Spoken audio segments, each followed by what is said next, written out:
Good morning అందరికీ. Previous class మనము stock markets గురించి తెలుసుకోవడం జరిగింది. ప్రీవియస్ క్లాస్లో స్టాక్ మార్కెట్స్, స్టాక్ ఎక్స్చేంజెస్ గురించి మనము డిస్కస్ చేయడం జరిగింది. ఈ స్టాక్ మార్కెట్ అనగానేమి, స్టాక్ మార్కెట్లో ఉన్నటువంటి అంశాలు ఏమి, స్టాక్ మార్కెట్స్ చేస్తున్నటువంటి విధులు ఏ విధంగా ఉన్నాయి, స్టాక్ మార్కెట్స్లో యొక్క ప్రభావం వ్యాపార రీత్యా, ఆర్థిక వ్యవస్థ రంగరీత్యా ఇటువంటి ఒడిదుడుకులను, ఇటువంటి ప్రాబ్లమ్స్ ఫేస్ చేస్తుంది అనే అంశాలు కూడా మనము ప్రీవియస్ క్లాస్లో మనము డిస్కస్ చేయడం జరిగింది. అట్లాగే ప్రీవియస్ క్లాస్లో మనము స్టాక్ మార్కెట్లో ఉన్నటువంటి లోపాల గురించి కూడా మనం డిస్కస్ చేస్తాం. స్టాక్ మార్కెట్ లోపాలు అవి ఏంటంటే స్టాక్ ఎక్స్చేంజ్ క్రమబద్ధీకరించడం, అనగా ఇటువంటి మోసాలు కానీ ఇటువంటివి లేకుండా ఒకే నగరంలో, దాదాపు పేరున్నటువంటి నగరంలో నియమబద్ధమైనటువంటి అంశాలుగా మారేటట్టు చూడటం. రెండవది స్టాక్ నిర్వహణ నియంత్రించడం. మూడవది స్పెక్యులేషన్ ఆంక్షలు విధించడం, డైరెక్టరేట్ని ఏర్పాటు చేయడము, SEBI stock exchange, bank of India, state stock exchange, bank of India మొదలైన వాటిని ఈ లోపాలను గుర్తించడం కోసం, లేదా లోపాలను సవరించడం కోసం, లోపాలను కంట్రోల్ చేయడం కోసం ఈ స్టాక్ మార్కెట్లు ఈ విధానాలను అనుసరించడం అనేది జరుగుతుంది. అలాగే ఇప్పుడు సెబీ గురించి మనం చూద్దాం. సెబీ గురించి మనకి క్లియర్గా స్టాక్ మార్కెట్ అంటే ఏంటి, స్టాక్ మార్కెట్ విధులు, స్టాక్ మార్కెట్ లోపాలు, స్టాక్ మార్కెట్ల లోపాలను సవరించడం కోసం లేదా లోపాలను నియంత్రించడం కోసం ప్రభుత్వం ఏర్పాటు చేసినటువంటి కొన్ని పథకాలు లేదా కొన్ని కమిషనర్ బోర్డులు ఇవన్నీ కూడా మనం చూడడం జరిగింది. నెక్స్ట్ సెబీ గురించి మనం చూద్దాం.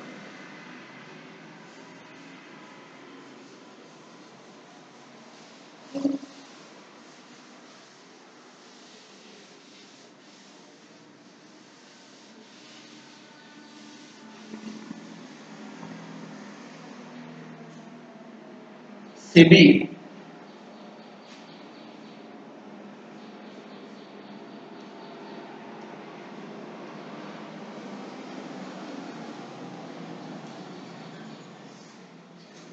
స్టాక్ మార్కెట్స్ లో ప్రధానమైనది SEBI, stock exchange board of India.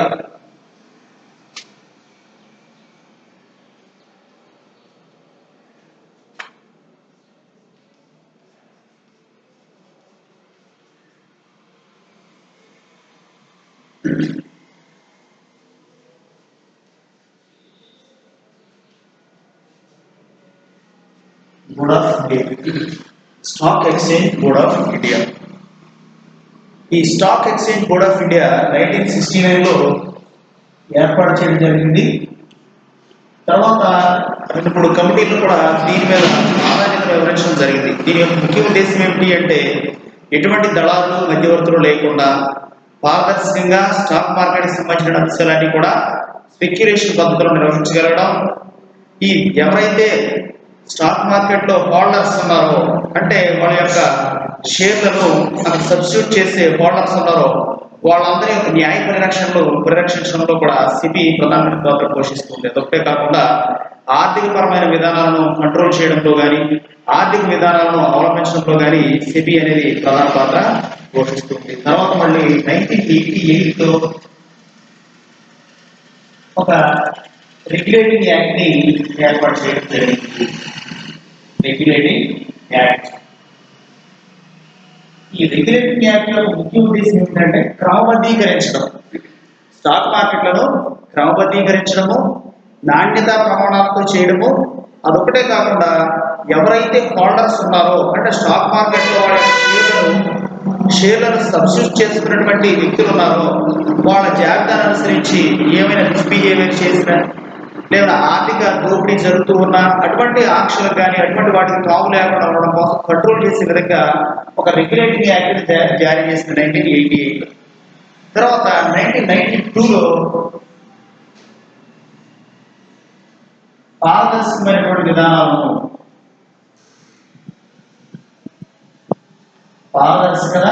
విధానాలను, అవలంబించే విధంగా చర్యలు తీసుకుంది. అంటే stock exchange board of India SEBI అనేది 1969లో ఏర్పడింది. 1988లో ఒక రెగ్యులేటింగ్ ఏర్పడింది.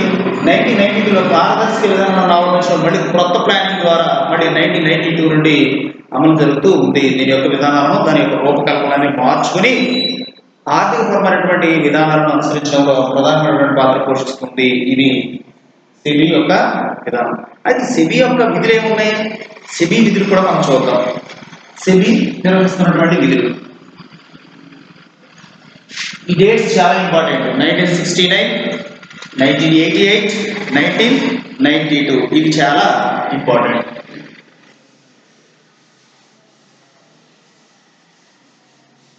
సెబీ విధులు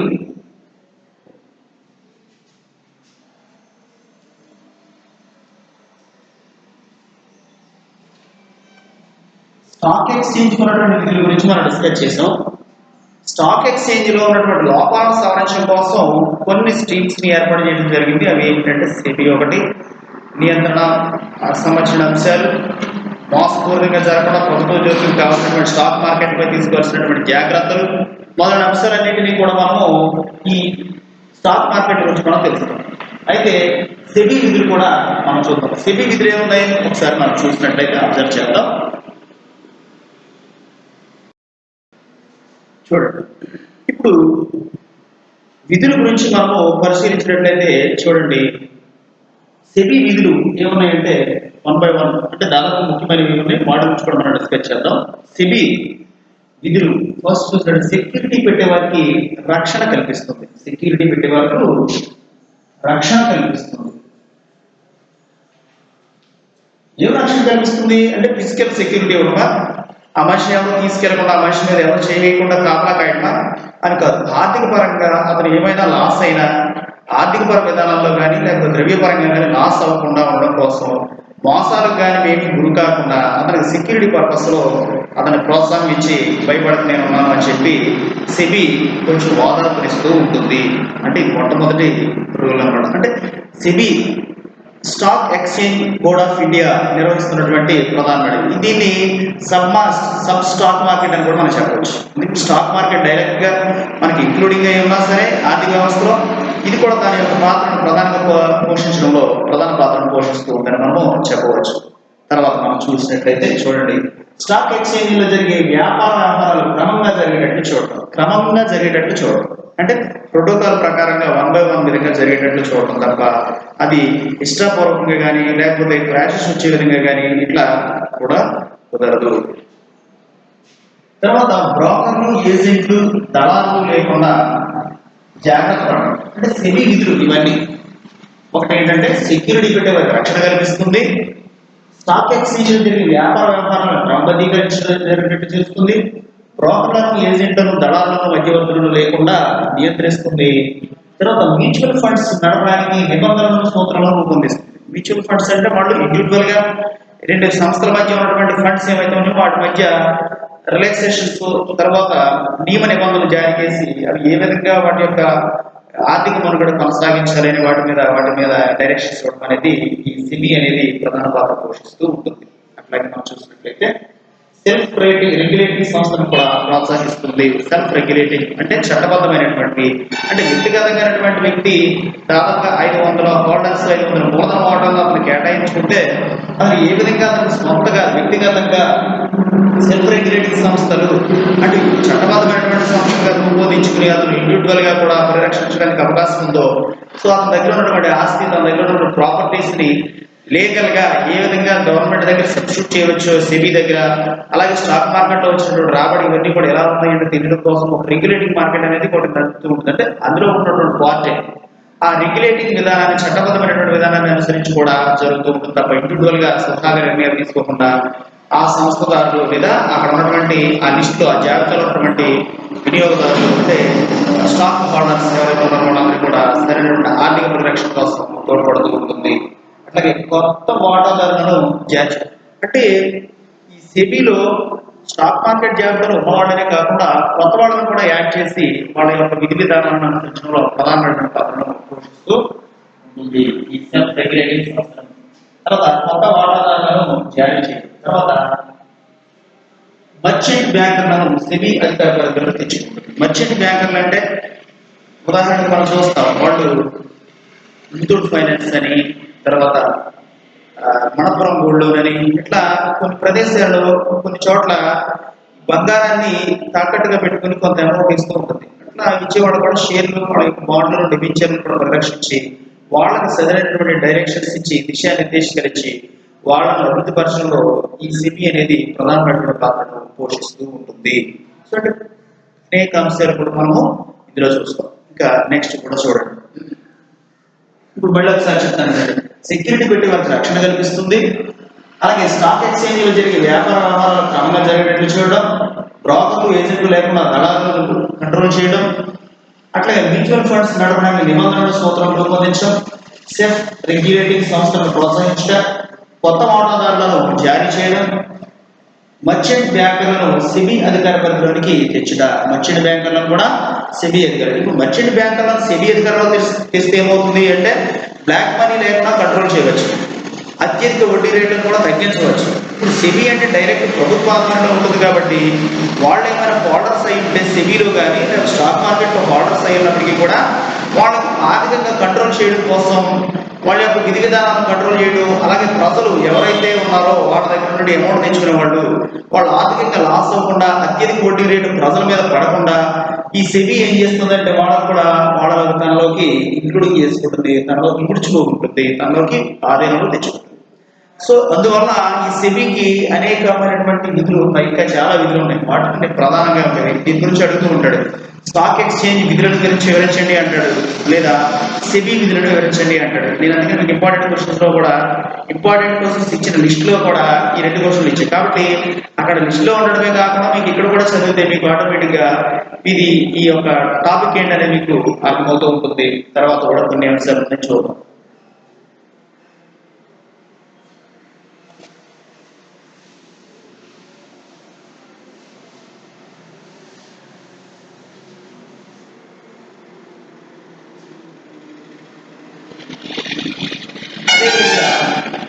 అదేవిధంగా మనం చూసినట్లయితే సెబీకి ఉన్నటువంటి మరొక విధి ఏంటంటే మూలధన సామర్థ్యాన్ని పెంపొందిస్తున్నాయి.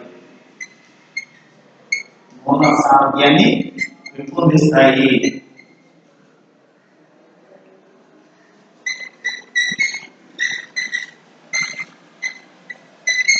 మూలధన సామర్థ్యాన్ని పెంపొందిస్తాయి అంటే మూలధన సామర్థ్యం అంటే ఏంటి? పెట్టినటువంటి వ్యక్తి ఉంటే వాళ్ళు 10 lakh అక్కడ షేర్ మార్కెట్ హోల్డింగ్ చేసుకుంటే దానికి 10 lakh కి ఇంకొక 50,000, ఇంకొక 1,00,000, 2 లక్షలు ఇంకా ఇంక్లూడింగ్ యాడ్ అవుతూ ఉంటుంది ఆ అమౌంట్. అంటే 10 లక్షలు సబ్స్టిట్యూట్ చేసుకున్నట్లయితే దానికి 2 లక్షలు యాడ్ అవుతుంది. అంటే మరింత మూలధనాన్ని సేకరిస్తుందని చెప్పడానికి ఒక నిదర్శనం మనం ప్రీవియస్ క్లాస్ కూడా మనం నేర్చుకున్నాం. కాబట్టి ఆ 10 lakh ని తో యాడ్ అవుతూ ఉంటే 2 lakh కూడా యాడ్ అవుతూ ఉంటాయి. కాబట్టి సో ఏమవుతుంది? మూలధన సామర్థ్యాన్ని పెంపొందించడంలో ప్రధాన పాత్రను పోషిస్తాయి. ఎవరు అంటే సెబీ. అట్లాగే పెట్టుబడి సామర్థ్యాన్ని పెంపొందిస్తాయి.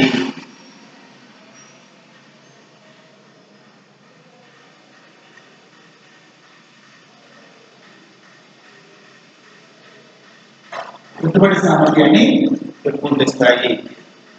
చిన్న తరహా, పెద్ద తరహా, మధ్య తరహా పరిశ్రమలు ఏవైతే ఉన్నాయో ఆయా పరిశ్రమల యొక్క పెట్టుబడి సామర్థ్యాన్ని పెంపొందిస్తాయి. అంటే ఈ సంవత్సరంలో అతను 10 లక్షలు పెట్టుబడి పెట్టాడు.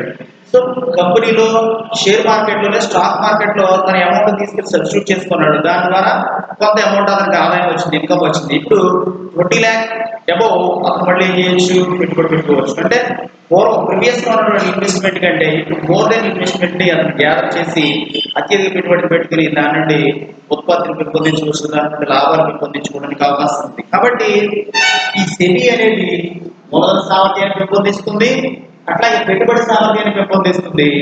అదేవిధంగా నవకల్పనల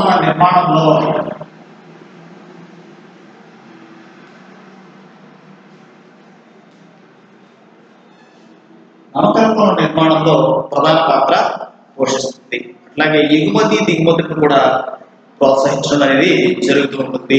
సెబీ అనేది ఎగుమతులకు దిగుమతులు కూడా ప్రోత్సహించడం జరుగుతుంది. తర్వాత బీమా ఒకటి ఉంది. బీమా స్టాక్ మార్కెట్ లో సంబంధించి సెబీ ఒకటి, తర్వాత స్టాక్ మార్కెట్ ఒకటి మనం నేర్చుకుంటాం. దీని తర్వాత బీమా అనేది కూడా ఒక టాపిక్, సబ్ టాపిక్, దాని గురించి కూడా మనం చెప్తాం. అట్లాగే సెబీ అనేది ఆర్థిక పరంగా ఉన్నటువంటి వనరులను పరిరక్షించడంలో, ఆర్థికమైనటువంటి అసమానతలు కంట్రోల్ చేయడంలో, రీజనల్ ఇంబ్యాలెన్సెస్ ని కంట్రోల్ చేసుకుంటూ సెబీ ఏం చేస్తుందంటే ఆర్థిక పరంగా ముందుకు నడుస్తూ ఉంటుంది. అట్లాగే ప్రాంతీయ అసమానతలు, ఆర్థిక అసమానతలు ఇవన్నీ కూడా ఉంటుంది. అట్లాగే సెబీ అంటే ఏమిటి? స్టాక్ మార్కెట్ కి సబ్ స్టాక్ మార్కెట్ అని మనం చెప్పవచ్చు సెబీ. అట్లాగే ప్రభుత్వం మూలధన వనరులను, ప్రభుత్వ ద్రవ్య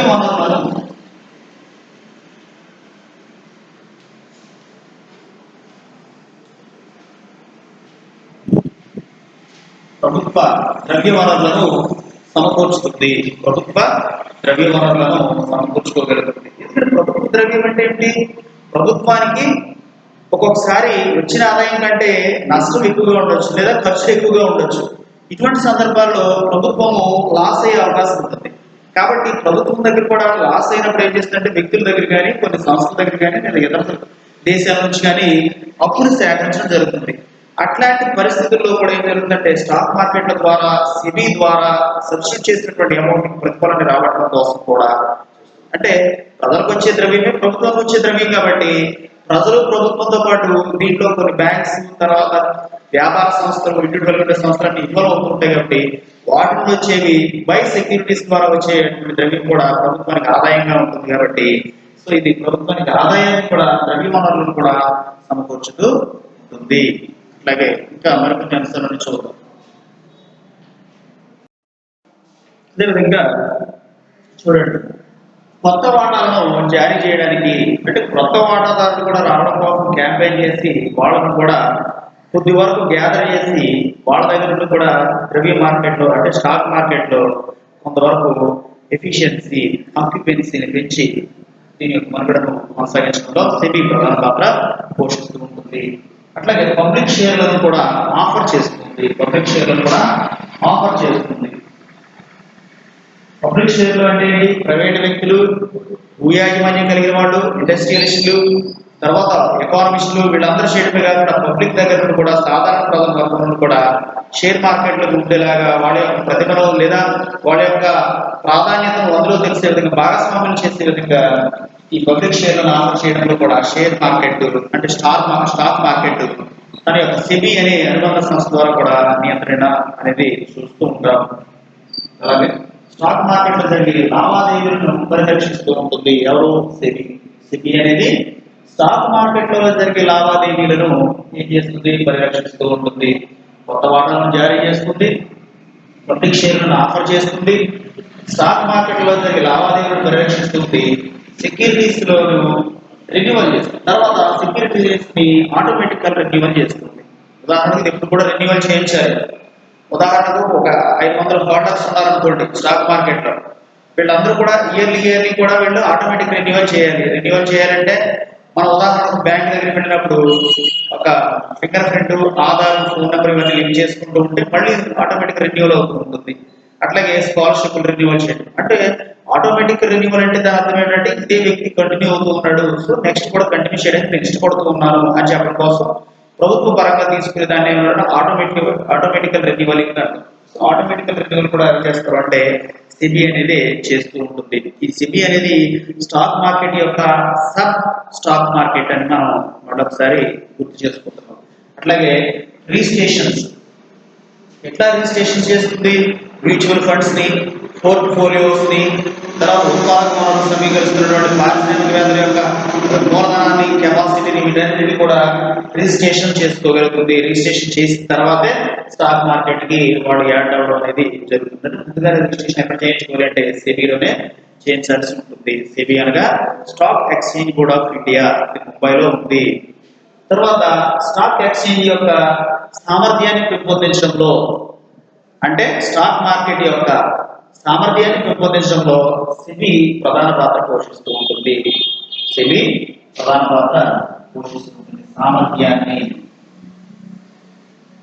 సామర్థ్యాన్ని పెంపొందించడంలో సెబీ ప్రధాన పాత్ర పోషిస్తూ ఉంటుంది.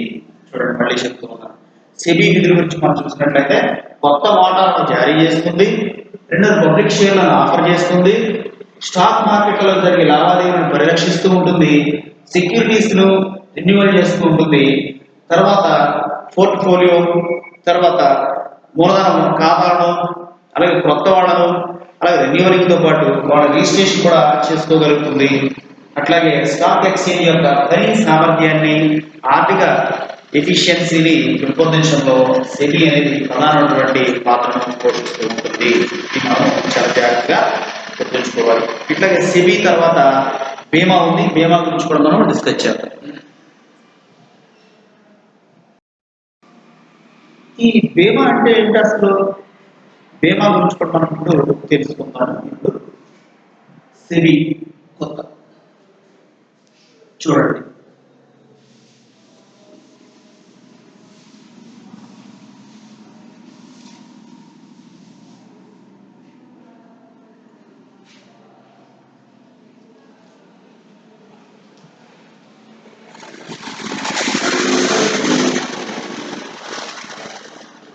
బీమా అంటే దాని అర్థం ఏంటంటే ఒక వ్యక్తి తన జీవిత కాలంలో కొంత ద్రవ్యాన్ని సంస్థలకు చెల్లించడం ద్వారా ప్రమాదంలో కానీ లేకపోతే వ్యక్తిగత మరణ సంభవించిన అనుకోని సంఘటనలు సంభవించినప్పుడు కానీ ప్రభుత్వము అతనికి తిరిగి ఆ మొత్తంలో అంటే ఒప్పందం చేసుకున్నటువంటి మొత్తంలో భాగాన్ని అంటే ద్రవ్యాన్ని ఆ కుటుంబానికి లేదా ఆ వ్యక్తికి ఇవ్వడాన్ని ఏమన్నారంటే బీమా అని చెప్పడం జరుగుతూ ఉంటుంది. బీమా, ఇన్సూరెన్స్ అంటే ఒక వ్యక్తి తను దైనందిన జీవితంలో సంపాదించినటువంటి సంపాదనలో అంటే బీమాలో రకాలు తెలిస్తే మీకు ఇంకా క్లియర్గా అర్థమవుతూ ఉంటుంది.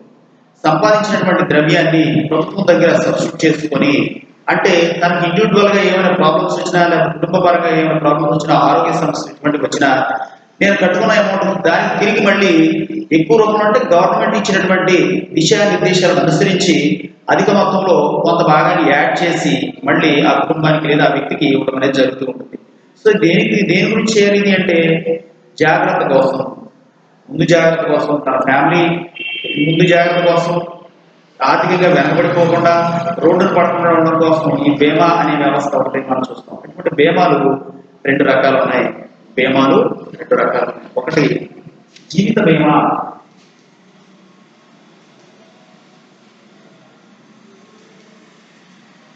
రెండవది సాధారణ బీమా. జీవిత బీమా, సాధారణ బీమా. ఈ జీవిత బీమా అనగా అంటే కట్టినటువంటి అమౌంట్ లో ఇచ్చినటువంటి పీరియడ్ లో ఉదాహరణకు ఒక వ్యక్తి ఏ అనే వ్యక్తి ఒక వ్యక్తి ఉన్నాడు. ఇతను 10 years వరకు ఒక బాండ్ రాస్తున్నాడు. అంటే 10 years వరకు మంత్లీ లేదా ఇయర్లీ నేను లేదా 6 months హాఫ్ ఇయర్లీ ఇంత అమౌంట్ నేను కట్టుకోగలను. 10 సంవత్సరాలు అయిపోయిన తర్వాత అతను బ్రతికే నివసించి ఉన్న ఆ అమౌంట్ ఎంతైతే ఒప్పందం ఉందో ఇంట్రెస్ట్తో పాటు అంటే అధికంగా వాళ్ళు అనుకున్నటువంటి అగ్రిమెంట్ పాటు మళ్ళీ ఆ 10 years తర్వాత కూడా అనుకోవచ్చు. ఒకవేళ బయట అనివార్య కారణాల వల్ల డెత్ అయ్యారనుకోండి, ఏదో రకరకాల కారణాల వల్ల ఇట్లా అయినా సరే ఇమీడియట్ గా అది పాస్ అయ్యింది. అంటే దీని అర్థం ఏంటి అంటే జీవిత బీమా అంటే జీవితంలో జీవిత సాఫల్యం జరుగుతూ ఉన్న సమయంలో డబ్బుని యాడ్ చేస్తాం. ఒకవేళ మధ్యలో ఏమైనా బ్రేక్ అయితే కట్టినటువంటి అమౌంట్ మళ్ళీ ఆయా సంస్థలు ఆ కుటుంబానికి తిరిగి చెల్లించడానికి ఏమంటే జీవిత బీమా అని చెప్పడం జరిగింది. జీవిత బీమా. రెండవది సాధారణ బీమా, జనరల్ ఇన్సూరెన్స్, లైఫ్ ఇన్సూరెన్స్. ఈ రెండు కూడా మనం చూస్తాం. బీమాలని, అలియాన్జెస్ అని, తర్వాత కొత్తగా బీమాలు, ఇంకా రకరకాల బీమాలు, చాలా రకాల బీమాలు ఉన్నాయి. అవన్నీ మన సాధారణ బీమాలు మనం చూస్తే సాధారణ బీమా అనగా ఒక వ్యక్తికి యాక్సిడెంట్ కానీ, అగ్ని ప్రమాదాలు కానీ, లేకపోతే అక్కడ తయారు చేస్తున్నటువంటి వస్తువులు అపహరించడం కానీ, లేకపోతే ప్రమాదాలు జరగడం కానీ, లేకపోతే ప్రకృతి వైపరీత్యాలు సంభవించడం కానీ, ఇంకా ఇతరత్ర కారణాలు ఏమైనా సంభవిస్తే ఆ నష్టపరిహారం అతను భర్తీ చేసుకున్నాడు కాబట్టి, ఇతను ఎలాగో ఇన్సూరెన్స్ పాలసీ చేసుకున్నాడు కాబట్టి, బాండ్స్ రాసుకున్నారు కాబట్టి, సో ఇతని నష్టపరిహారం చొప్పున ప్రభుత్వము ఆ బీమా సంస్థలు కొంత మొత్తంలో చెల్లించడానికి ఏమన్నారంటే సాధారణ బీమా. అంటే పూర్తిగా ఇతను లాస్ అయిపోయే స్థితిలో ఎప్పుడైతే ఉన్నాడో లాస్ అవుతూ ఉన్నాడు కాబట్టి లాస్ అయ్యే స్థితిని కవర్ చేయడం కోసం ఏర్పాటు చేసినటువంటి బీమా, దీనిని సాధారణ బీమా అని చెప్పడం జరిగింది. సాధారణ బీమా. జీవిత బీమా వేరు, సాధారణ బీమా వేరు. జీవిత బీమా అనగా ఒక వ్యక్తి అనుకున్న టైంలో ఇచ్చినటువంటి ఒక టైం పీరియడ్లో మొత్తం కట్టగలిగాడు అనుకోండి, ఆ అయిపోయిన తర్వాత కాలపరిమితి అయిపోయిన తర్వాత అతను నివసించి ఉన్నప్పటికీ ఆ అమౌంట్ అతను తీసుకోవచ్చు. ఒకవేళ అయిపోయిన పీరియడ్ 10 years కాకుండా మధ్యలోనే అతను అనివార్య కారణాల వల్ల చనిపోయినట్లయినా కూడా ఆ అమౌంట్ తీసుకొచ్చి 2 సందర్భాల్లో మాత్రమే జీవిత బీమా తీసుకుంటాం. కానీ సాధారణ బీమా అనగా నష్టపోవడం కానీ, తర్వాత దొంగలు లేదా బ్లాక్మెయిల్ చేసేటప్పుడు కానీ, లేకపోతే అంటే ఒక బైక్ కొన్నాము, ఆ బైక్ వెళుతూ ఉండగానే ఫైర్ అవ్వడం జరిగింది. సో ఫైర్ అవుతుంది కాబట్టి దీనికి సాధారణ బీమా, దీనికి లైఫ్ ఇన్సూరెన్స్ చెప్పడం. ఫైర్ అవుతుంది కాబట్టి ఆల్రెడీ దానికి ఇన్సూరెన్స్ అప్లై చేస్తున్నాం కాబట్టి క్లెయిమ్ చేస్తే మళ్ళీ ఆ బైక్ని రీప్లేస్ చేసి మళ్ళీ బైక్ ఇచ్చే అవకాశం ఉంటుంది.